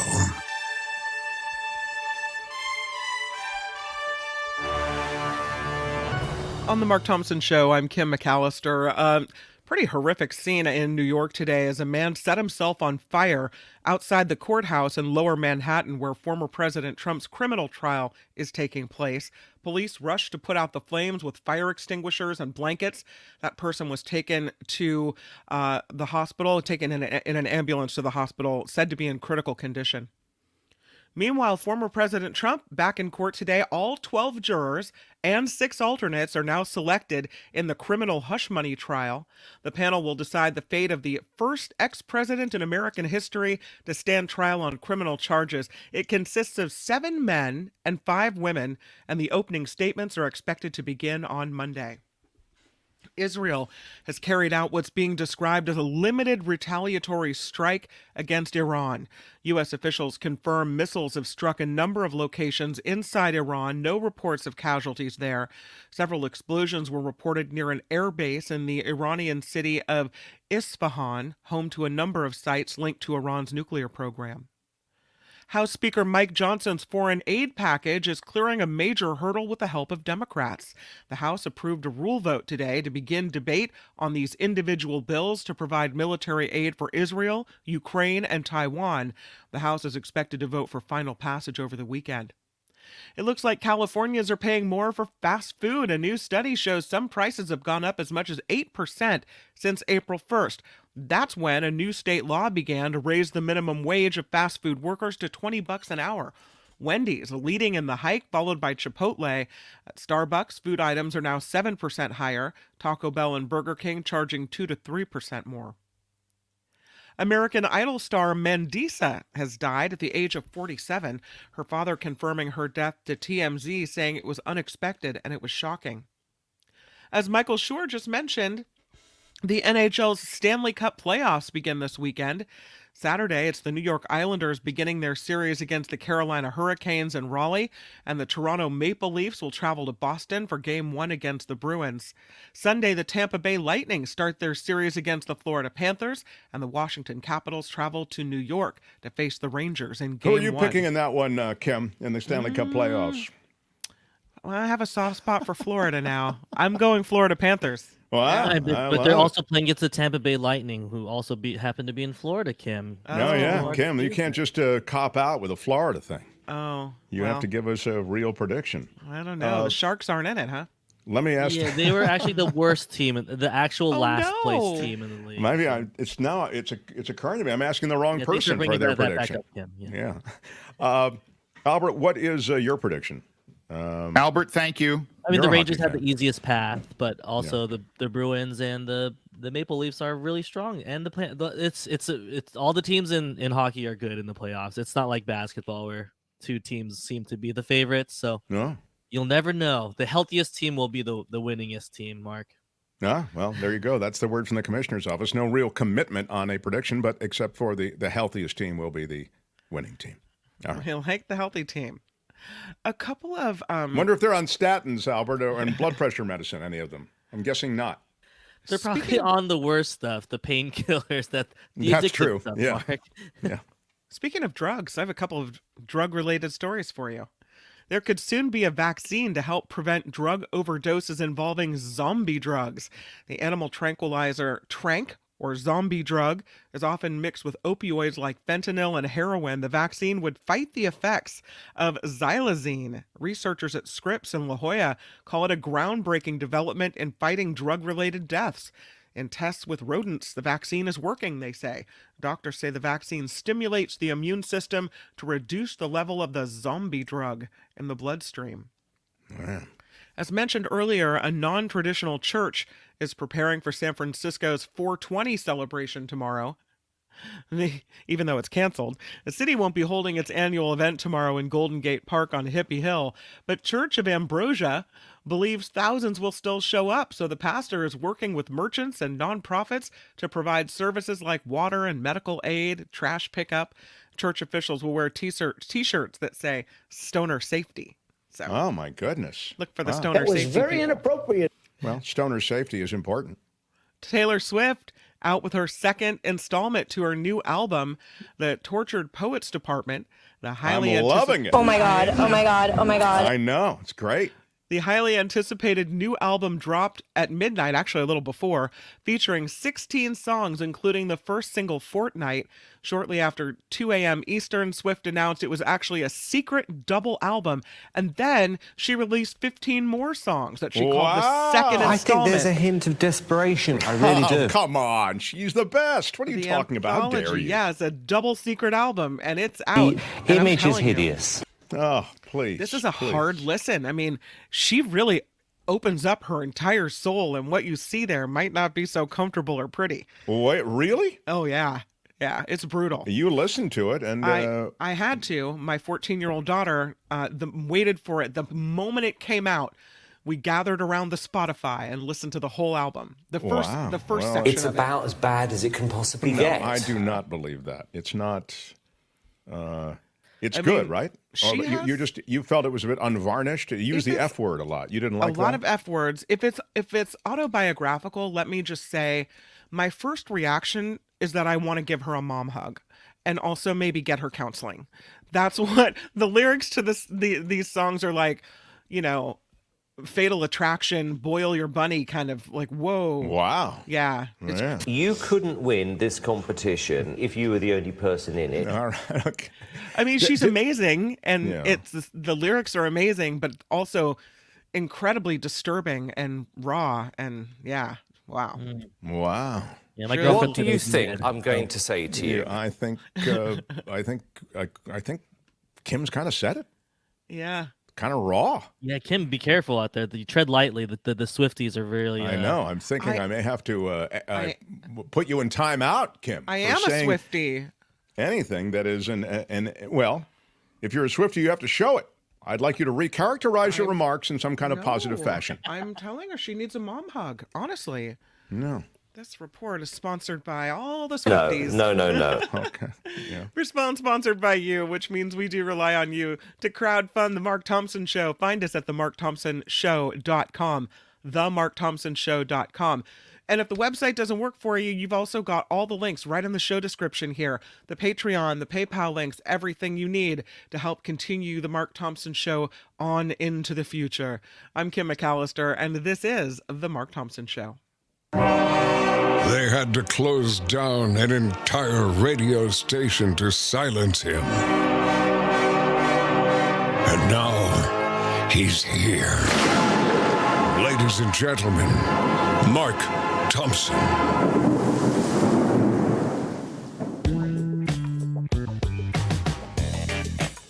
Feel it in your soul. The Mark Thompson Show. Morning. This is Mark Thompson. Hey, which one of you is Mark Thompson?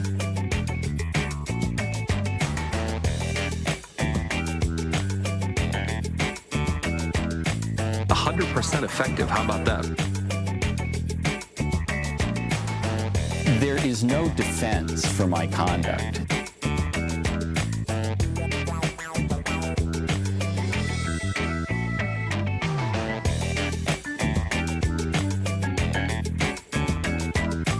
Joe Fish, Sal the Shoemaker, Joe Box, and Little Anthony. Mo Black's brother, Fat Andy.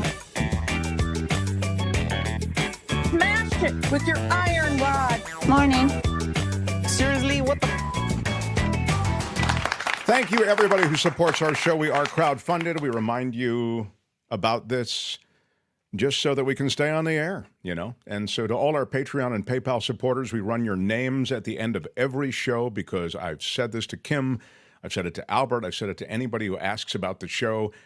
We exist absolutely 100% only because of your support. So thank you for all the ways you do support us. Again, many super stickers and super chatters come and join us in real time on YouTube. And even after the fact, I always thank you. I look in the comments and I always personally will write out some kind of acknowledgement of the fact that you guys have stepped up and made a difference. And there is a new Patreon member. That's right. A new Patreon member. What? I know. Jen P. just tossed in $15 a month. Big shout out. Yeah, big shout out to Jen. Big shout out. Love it. Thank you, Jen. Very cool. Thank you. Thank you. Yeah. Also, I saw that there was I mentioned Michelle the other day. Michelle C., $5 a month. Big shout out. Thank you. Big shout out to you. I mentioned Deanna, and I mentioned Ms. Organic. Thank you so much. Thank you so much, Deanna and Ms. Organic and Michelle. Appreciate that as well. And all I can say is, and I think we've said it before, thank you, Sid. Thank you so much. Let's not delay any further, although, as I say, delaying is one of my favorite activities, procrastination, but let's not do it any longer. It's time to check in on those things that are streaming, those things that are going down in the theater, the offerings on television, the offerings on film. This man knows music as well. He's quite remarkable, actually. And he comes and goes on a rainbow. Oh, he is the marvelous Michael Snyder, the culture blaster. And Michael, let me just say this. Congratulations on your new forum. Well, thank you. Oh, wait. What is... I think there you go. There Sorry. we are. Congratulations on your new forum, and, sir. I appreciate it. And congratulations on your passport to Staten Island. No, I'm sorry. I don't want to bring up medical issues. That stuff creeps me out. But I will say you look fine and fit, and I'm sure you're going to be just dandy. It'll be a great-looking corpse. Go ahead. Before we go any further, I do want to say how lovely it is to have the Voice of San Francisco as a new forum for my scribblings. And you can actually go and read the latest article, the first article that I've delivered to the Voice of San Francisco by going to thevoicesf.org. That is the URL, thevoicesf.org. I'm on the splash page right now. I'm also thrilled that our friend John Rothman is doing a podcast with the organization. For them, yes, exactly. Yeah. So the brotherhood is powerful. Speaking of brotherhood, such disdain from you, Mark and Albert, earlier about my unwillingness to kowtow to the classic Mark Thompson time wasters. It's true. You do not like to endure delays. Hey, Mark, I never want the show to be demonetized, but it really would be much worse for the show to be de-Michaelized. So don't anger me, buddy. Don't anger me. And one more quick topical note.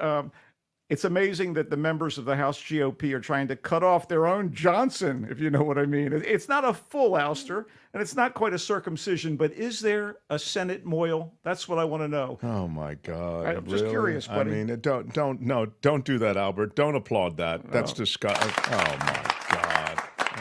Once I said don't applaud it, I knew it was coming. Shall we? Let's talk about movies and maybe some television stuff and some sports if we have a little time. Sure, go for it, Michael. As a filmmaker who was a vanguard of the snarky, snarly British crime thriller wave of the past couple of decades, Guy Ritchie has had his share of hits and misses.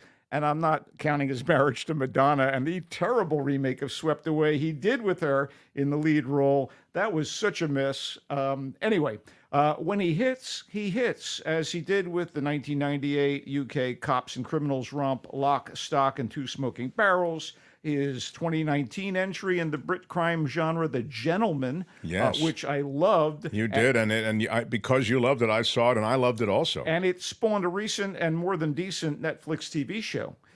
His Robert Downey Jr. starring Sherlock Holmes movies, and last year he delivered an extremely powerful Afghani war docudrama called The Covenant, and that's actually one of my favorite films that he's done. Anyway, this guy, because that's his name, even directed Disney's live-action Aladdin, which I didn't care for, but made some bank for the Mouse House, and now he has come up with The Ministry of Ungentlemanly Warfare. It's quite a mouthful. The Ministry of Ungentlemanly Warfare, which reteams him with the star of his Man from U.N.C.L.E. film adaptation and a former big-screen Superman, Henry Cavill. So this movie is a lively, fun, occasionally frivolous World War II action film inspired by the true story of an off-the-books Special Forces unit, a kind of precursor to the SAS and Black Ops units that we are sadly familiar with now, that was formed and directed by England's Prime Minister Winston Churchill, here, by the way, played by the great Rory Kinnear, and a handful of military officers that included a young Ian Fleming, the creator and author of the James Bond novels, who probably used his experiences in this kind of surreptitious warfare to inform some of the writing about espionage that he did post-war. Although not officially sanctioned by the government, this band of renegades is sent on a mission to an African port that harbors Nazis, their supply ships, and U-boats. So the good guys have a plan. Use any means, no matter how dirty, to mess up Hitler's forces and thwart him from taking over the world. Yeah, that's a good idea. Sometimes the ungentlemanly warfare veers into the comedic realm, especially in its attempt to take down an arrogant Nazi mastermind through a Mata Hari type operative. Her subterfuge. It's always good when your unit has an attractive female member. Yeah, it kind of spices things up in the movies. It's an important strain run. Yeah, and in this case, she happens to be of Jewish descent, so it has a little bit of spicier quality to it. But mostly, this is guns blazing, fisticuffs, bombs exploding, with Cavill as the unit's lead officer. Gus March Phillips, aided and abetted by, among others, Alan Ritchson of Reacher, the great and heavily muscled star of Reacher, and a guy who's actually gone on record over the past week or so of being quite a progressive in his political beliefs. No, I didn't know that. Oh, yes. Alan Ritchson is my new hero. Oh, I loved Reacher, but he's my new hero. Anyway, Isa Gonzalez plays the aforementioned spy girl. Til Schweiger is the evil German commander. And Babs Olusanmokon, who plays Dr. Mbengo on Star Trek Strange New Worlds, is the ally at the African port who helps this unit achieve their ends. Oh, and finally, Carrie Elwes plays M, essentially the character of M back in London, the guy who's in charge of this unit below Churchill. Anyway, the script, which follows the usual format and beats for one of these movies about wartime escapades, was co-written by Ritchie and 3 collaborators, and it does what it's supposed to do, or daring do. This is not peak Ritchie, but I was diverted, and you might be too. The Ministry of Ungentlemanly Warfare is in theaters this weekend. Wow, he likes it. I liked it. It's not awesome, but you liked it. I did. Okay. Let's move on to something that I liked more, and you're going to blanch. I can feel it now. The horror movie of the week, since it appears that we have at least one released every 7 days, is called Abigail. And that's the name of a petite ballerina who is ostensibly the 12-year-old daughter of a very wealthy man. What cute little thing. How she could possibly be involved in any kind of horror narrative is astounding to me. Well, she's also the target of a motley crew of not-so-smooth criminals, Michael Jackson reference, none of whom knew one another before they were hired by a guy to kidnap Abigail and hold her for ransom overnight at a secluded, somewhat run-down mansion. But Abigail is not what she seems, as her captors begin to find out over the course of the night. It leans into some familiar monster movie elements. There will be blood, blood sucking, that is. Oh, she's a vampire. Well, I'm not saying that. Because, okay. I think people need to find out what's going on here on their own. Okay. And it leans into these aspects. And she gets blood all over that beautiful white ballerina's outfit that she's wearing? I'm not saying that happens. Okay, all right. But it is, in fact, a cut above many of the recent spate of scare fests, and it has a more upscale cast than many similar movies. Dan Stevens, you loved him as the proper husband on Downton Abbey.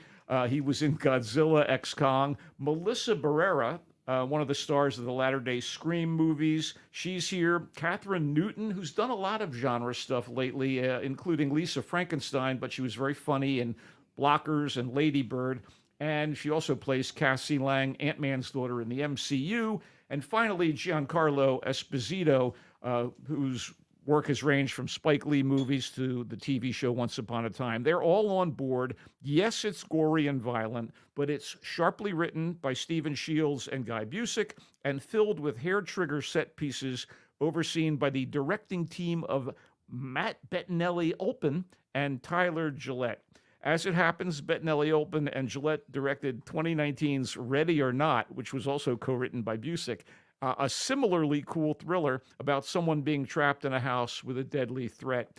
And the secret weapon here, in more ways than one, is Alicia Weir, the kid actor playing Abigail. Oh my God, she is a force with amazing range and rage, at least in this character. We're going to hear more from her, sequel or not. Abigail is in theaters. Wow, you really liked it. I thought it was, for what it is, I thought it was really good. Now, I don't know. I'm trying to think. Maybe I can't take super scary, but I'm intrigued by your enthusiasm. Yeah, but there's a lot of splatter. I mean, a lot of splatter, Mark. Yeah. I got a movie that's actually more your speed. And look, there we have the splatter up. Thank you, Kim or Albert. I don't know who. Oh, come on.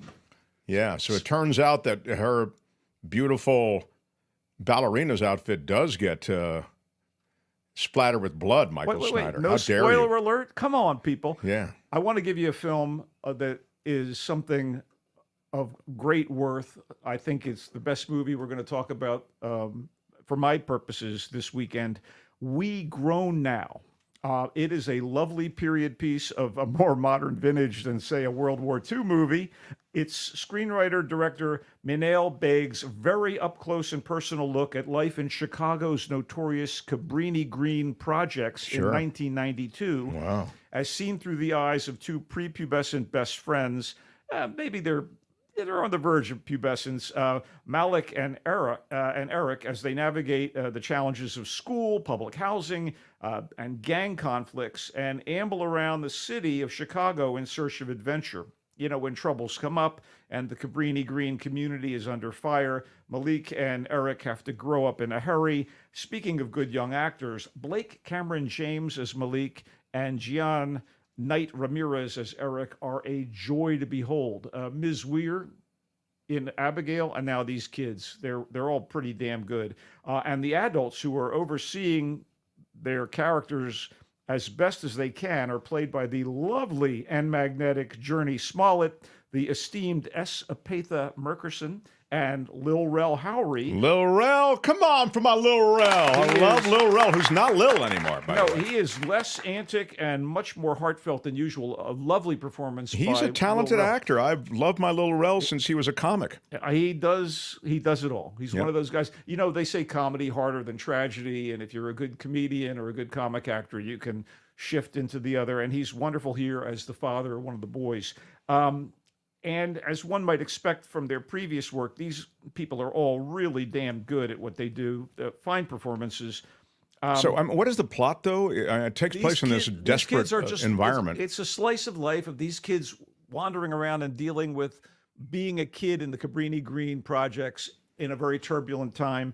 From the youngs to the olds, I got to say, there's pain, spirit, and determination on display in We Grown Now. And at its core, it's a coming-of-age in questionable circumstances story that echoes some aspects of the Francois Truffaut classic, The 400 Blows, with Chicago, the city of note, instead of the Paris where the French kid of Truffaut's film, Antoine Doinel, wanders and quests in 1959. Am I going to cry during this, Michael? It sounds just like I'm being set up to cry. You should be moved. Do you have a heart, Mark? I'm not going to cry. You're working on that. All right. I didn't want to bring up your heart, but yeah, I think you will. The comparison to The 400 Blows is a valid one.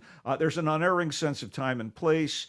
There's like swaths of visual poetry here, despite the kind of rough circumstances, and performances that are informed by care and compassion and honesty. Minael Beg has made a sweet and gentle memory piece that lingers long after you watch it. I'm still thinking about it. The locale aside, it's a tender look at rough circumstances with loving parents trying to do their best by and for their kids. We Grown Now is in select theaters. Wow. Okay. Quickly, I want to talk about a kind of personal favorite of mine this week, and it's The Three Musketeers Part 2, Milady. There was a Part 1, which I loved, that focused on one of the Musketeers, D'Artagnan. These two movies together adapt Alexandre Dumas' most famous book, Les Trois Musketeers. Wow. The Three Musketeers. Look at you with the knowledge and this is some fun stuff. Everybody knows what's rolling with this. It's right at a most turbulent time in France's history, and the King's Musketeers are right in the middle of it as the Protestants in France are fighting the Catholics in France. The British are like licking their chops and wanting to invade, and all that will save us from the ministrations and manipulations of Cardinal Richelieu and his agent, the beautiful Milady de Winter, would be the Three Musketeers. Oh, I see. And this is lush and fun, and it is a two-parter, so I recommend if you haven't seen Part 1, D'Artagnan, watch it. And Part 2, like the first part, features kind of a who's who of French cinema as Milady de Winter. Ava Green, who you might know from Penny Dreadful and the Bond film Casino Royale and other performances on her part. Two of the Musketeers are played by giants of French cinema, Vincent Cassel and our friend Citizen Swain's favorite, Romain Dury.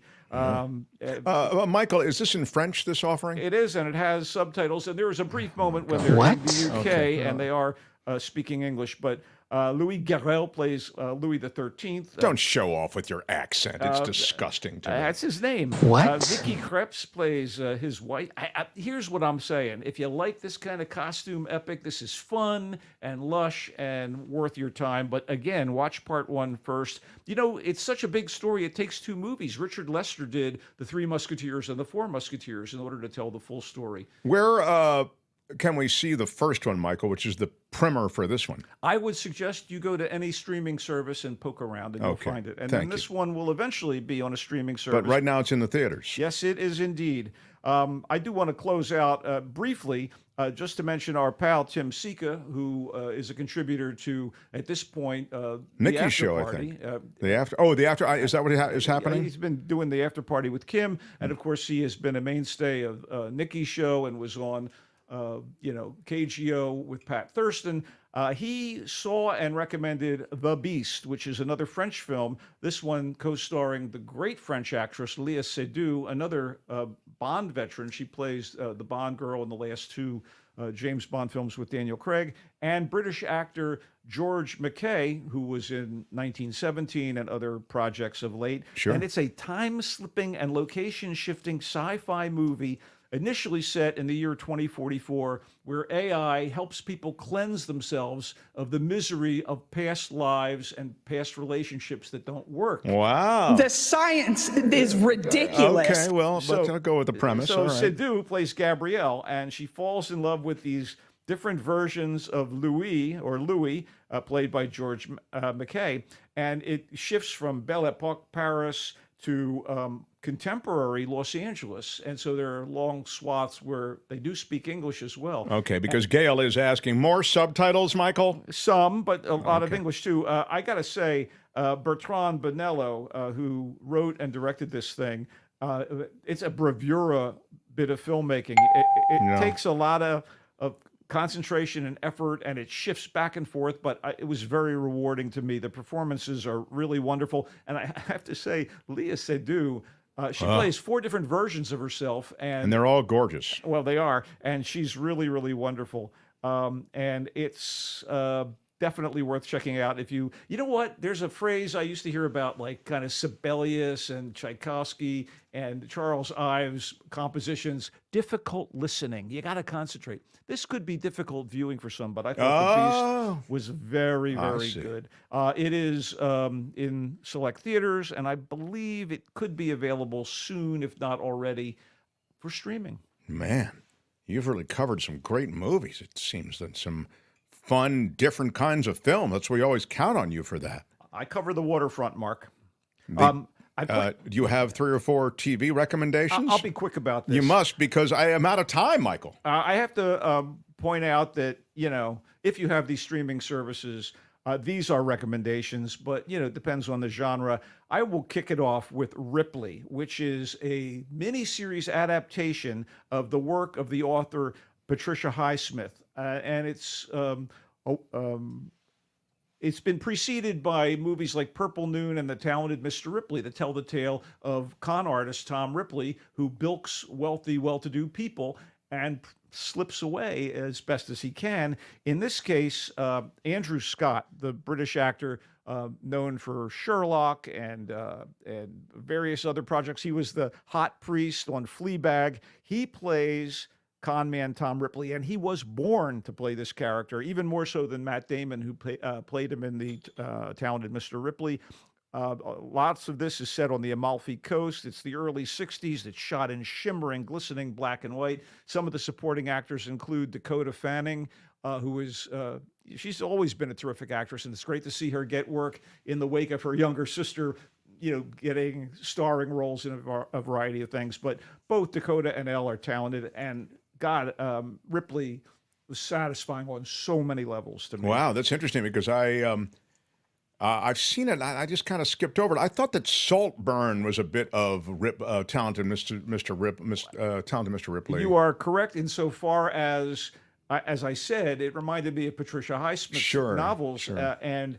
But you've gotten me now maybe on board. You think it was really a great watch? It's lovely, and it's like, it's in black and white. But do you want to spend a little time on the Amalfi Coast? Yeah, and exactly. Watch Intrigue? That is really cool. And we'll keep it short here. Fallout is my other big recommendation. It's on Amazon Prime Video, and it is a dystopian future saga based on a video game, but.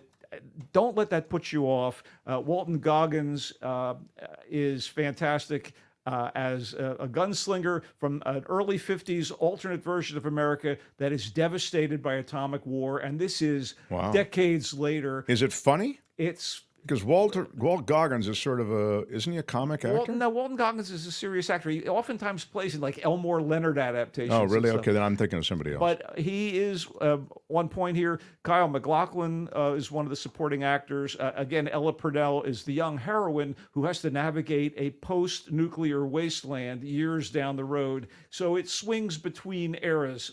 You get this kind of faux early 50s in L.A., and then you get the devastation many, many, many years later. Wow. Fallout, completely kicking butt on Amazon Prime Video.